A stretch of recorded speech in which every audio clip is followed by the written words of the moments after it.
Here is what just happened the other day. It's actually getting very little coverage, zero coverage in that I could find in the U.S. media other than maybe local. I mentioned that RT America, the company I actually work for, was a separate company from RT International. RT America shut down 2.5 years ago when my show ended, redacted tonight. RT International still exists, but it has very few people in the United States, and they work out of Miami mostly. And apparently an RT employee was raided by the FBI, and she was beaten during a raid in Miami. An employee of the Russian news outlet RT was assaulted by armed FBI agents during a raid on her Miami home. The woman, whose identity remains undisclosed for security reasons, was asleep when approximately 20 FBI agents entered her residence early in the morning. According to RT's report, the woman was not permitted, and they've covered up her name, so we don't know what her name is. We also don't know what country she's from. The woman was not permitted to dress before the search began. She was physically assaulted. She stated the FBI agents conducted a search of her body under a separate warrant for her body. Afterward, they interrogated her for nearly 5 hours about RT's editor-in-chief, but they also wanted to know a lot about former U.S. Marine and Intelligence Officer Scott Ritter. Most of you know who Scott Ritter is. I've had Scott Ritter on this show many times because he has a lot of important views and accurate views on U.S. foreign policy, and they seem to be after Scott Ritter recently. They raided his home. They stole all his devices as well, but they've come up with nothing that he's done that's illegal. They've stolen his passport as well, so he can't leave the country. They now have abused and beaten and interrogated for 5 hours this RT employee, and she has said that a lot of that 5 hours was about Scott Ritter. Now, if you listen to Scott Ritter, he says this is all insane, and he has no connection to RT employees other than the fact that he's written a couple of articles for the RT website and got paid $150. The extent of the coaching or whatever, what you're supposed to say, was zero. They basically gave him a topic and said, can you write about this? And he said, yes. And then he wrote his own thoughts. That's right. Scott Ritter also has the ability to think for himself. So this is ongoing, this just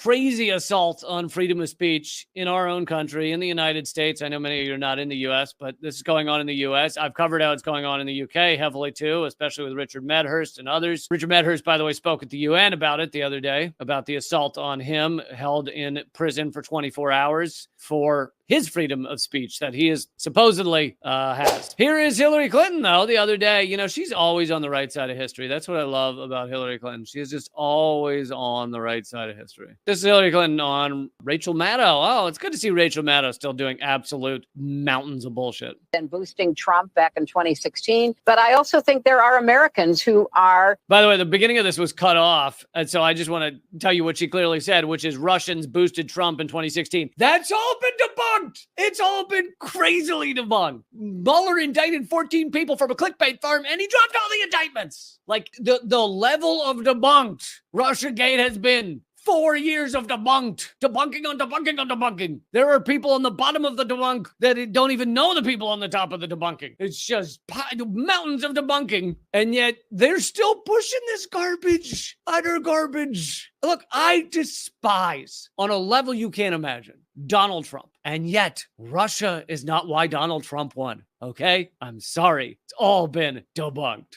And boosting Trump back in 2016. But I also think there are Americans who are engaged in this kind of propaganda. And whether they should be civilly or even in some cases criminally charged is something that would be a better deterrence because then boost criminal charges for speaking about the U.S. because she's calling it Russian propaganda, but you got to remember what these lunatics like Hillary Clinton and the entire Democratic establishment, you got to remember what they call Russian propaganda. Standing up for civil rights, saying the U.S. is an empire, saying the U.S., has killed 6 million people with global war on terror, saying the U.S. cracks down on freedom of speech, saying that Democrats and Republicans are the same on 95% of all the structural issues of this country. Those kind of things to them, because they're trying to continue to hold on to their ownership of the world. To them, that's all Russian propaganda rather than the truth, which is what it is. And so she is here on television saying that what we need is criminal charges for the truth.